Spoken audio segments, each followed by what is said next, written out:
Hello and welcome back to the Thought Leader Recruiter podcast. I'm Sam Bylett, and today I'm joined by Richard Boerner, CEO at TruFit Talent. Richard, welcome to the show. Thank you, Sam. I really appreciate the opportunity to be on. No, it's great to have you here, Richard. How did your background in education and leadership shape the way you see talent? That's a great question, and something that's been at the center of my mind throughout my journey as an educator 34 years ago. I started as a teacher and moved into administration after about 7 years. And that time, in that moment, the decisions and actions we take as leaders weigh heavily, right? Because we are putting the most important individual in front of the most crucial resource, children and their education. And so how we go about that selection and that determination is really important. And I think over the many years I've been involved in doing it, in the last 20 internationally, working as a chief executive, I think I've come to realize there's work to be done in ways we can improve that experience, make it more authentic, more humane, more realistic, in helping predict the kinds of people that will actually drive success in the role, rather than the people who maybe have the finest credentials that we perceive aligned to that strength. Yeah, and you said resumes don't actually predict success. What made that so clear to you in your career? Yeah, I mean, I think one, the research is really clear that things on a resume don't actually predict the success of an individual in a role. And when you think about it, it's not all too surprising, specifically in education, but I think in any industry, in the human element of how we interact and engage with one another, and create synergy, resolve conflict, adapt to new and novel situations, are the elements that create or success or failure. And so the resume doesn't really give us that opportunity to understand that. And certainly there's a place for the resume, but we would suggest the place is not at the filtering entry point, but it's more later as a confirming piece of data. And we should really have a much wider and open process to be able to allow people to demonstrate what they can actually do, which is the thing that's lacking in the very entry phase of any recruitment process. Yeah, and I think these days as well, especially with AI, resumes are probably a bit a bit more least important now because you can do much with resumes with AI. That are they really that true? That's a big problem. Absolutely. Well, and even so, if I was to write my own authentic resume and I didn't have AI assistance, let's just take, for example, the several strategic plans that I have involved myself on and led in different institutions. That's going to look very impressive to a hiring committee. What you don't know is to what quality and effect did those have on learning, but what actual performative nature came from that as a result. And so as you filter for that, you make assumptions, because you have to, based on what's listed as a stated success, without really knowing the evidence of that. And of course, we attempt to move through the interview process to gather and glean that. But often you're asking me questions that I'm prepared to answer. I predict I'm going to get a question about a strategic planning initiative I've done. And so I have a prepared answer for you.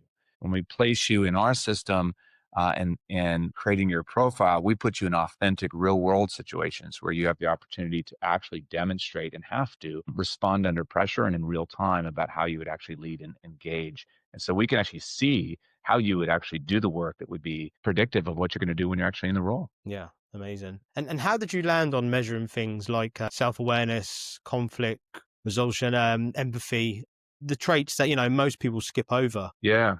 Well, we began really by analyzing the inverse of the strengths of those things. And that is, what were the things that caused failure most often in roles, whether it be in education or otherwise.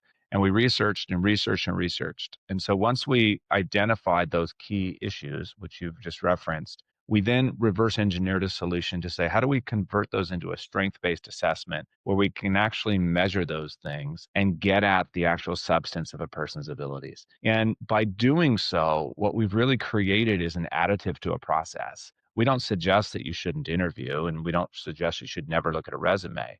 But what we do suggest is use this data to help drive information about a candidate and an applicant pool to uplift and diversify and increase the volume of quality in your pool. We often mistake quality with volume. We had 80 applicants for this position. That's great. To what level are those 80 candidates of quality would perform well? have an institutional, contextual, cultural fit to your organization. Those are the things we want to help organizations do a better job of, so that essentially we're reducing recruitment and we're increasing retention. And I'm curious, what's the reaction you get from candidates and when they go through your process? This has been one of and I wouldn't call it a surprise, but one of the pleasant and exciting outcomes, especially in this early stage. We get feedback all the time, unsolicited, from applicants after they've gone through a process, whether they've been selected or not, to say, that was a really authentic process. It was a very humane approach to allowing me to demonstrate who I am and what I can offer. And I have more hope and optimism that I'll be seen in the process rather than filtered out and screened by artificial barriers through the school I worked at or the college I attended. And so we've really seen that become kind of a rallying cry from the applicant side to say, I want I want my abilities to be seen, and I also want to be measured on the way in which I'm going to be demonstrating my work at this new potential place of employment, because it's more likely than I'm going to fit to that organization. Those kinds of things are exciting to us. And interestingly, even though we use AI in our process,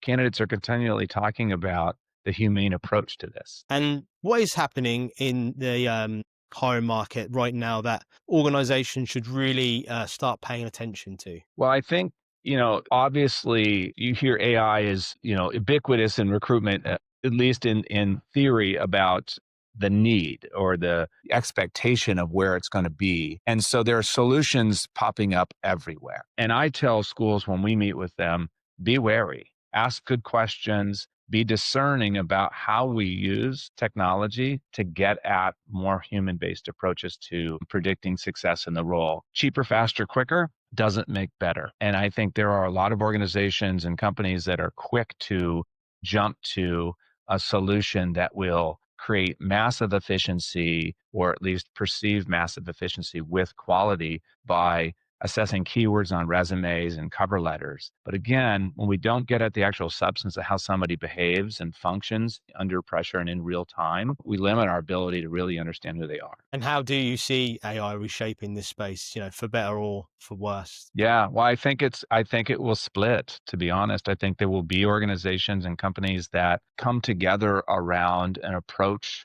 that really brings out the best in an individual and the best in an organization, so that they can actually find a relationship that connects them on meaning and purpose and value. And then retention will expand, and the organizations will grow. And then I think there will be people that will make money promising a solution that's fast, that's quick, that's easier, but we will be churning and churning and churning. And in traditional recruitment organizations, churn is a good thing because it creates more revenue for the company. But there's always going to be movement in the marketplace. But our goal in the end is we want to decrease recruitment and increase retention, especially in education, because it means a longer partnership and relationship between a teacher and a child. And as we build efficacy in schools, that length of service really gets at depth of understanding the context of the school, and it's a service add. So we want to be part of that solution, not just grow our business for the purpose of growing. Yeah, for sure. And when you look at all the data from assessing entire applicant pools, what surprises you the most? We're finding talent where talent wasn't seen before. And schools that have been using our product are confronted in a positive way, and they're open to it. That's why they contracted with us, to see candidates differently. Either they're demographically differently, or come from a different part of the world than they had anticipated, would be interested in their school, or would be successful in the role based on the demonstration of what they've done and the profile that they've created. And that has widened the diversification of who they're looking at and considering, and acknowledging that had that been traditionally just a filtered resume, they may not have made it through the process. The other thing is that not every person has to be in the role to be successful in the role. And this is the conundrum we face, historically in hiring. If you are going to be a principal at my school, you've already had to be a principal. Every doctor performs their first surgery, every lawyer presents their first case, and every teacher teaches their first day. But yet we all seem like we don't want those firsts. And so you think about an incredibly talented assistant principal with great evidence of success and can demonstrate it, versus a series of principals existing in schools that have provided quality work, but not exceptional work, which is going to drive your institution further and farther. It's likely that candidate that we would filter out because we can't handle the volume at times. And so this is the other part of the piece I think that schools struggle with is you get 80 or 90 applicants, you have to filter somehow. You can't interview all of those people. At TrueFit, we assess them all. And we can do that with quality and depth of analysis and efficiency. And then when we give those results over to the school's talking to actually less candidates because they're talking to the people that are more adept to fit to the needs that they have in the school, and they can actually see how they would behave and function.